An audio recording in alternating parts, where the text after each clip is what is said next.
রবিবার বিকেলে উপজেলা প্রশাসন ত্রাণ ও দুর্যোগ ব্যবস্থাপনার উদ্যোগে গোবিন্দপুর ইউনিয়নের আব্দুল আজিজ উচ্চ বিদ্যালয় মাঠে আয়োজিত অনুষ্ঠানে হোসেনপুর কিশোরগঞ্জ সদর ১ আসনের সংসদ সদস্য মাজহারুল ইসলাম প্রধান অতিথি হিসেবে উপস্থিত থেকে কিশোরগঞ্জের হোসেনপুর খাল খনন কাজের উদ্বোধন করেন।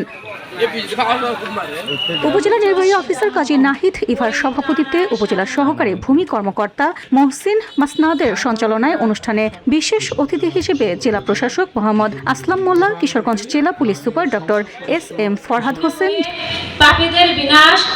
জেলা ত্রাণ ও পুনর্বাসন কর্মকর্তা বদরুদ্দোজা ছাড়াও অনুষ্ঠানে স্থানীয় বিএনপি অঙ্গ সহযোগী সংগঠনের রাজনৈতিক গণ্যমান্য ব্যক্তিবর্গ ও সাংবাদিকরা উপস্থিত ছিলেন।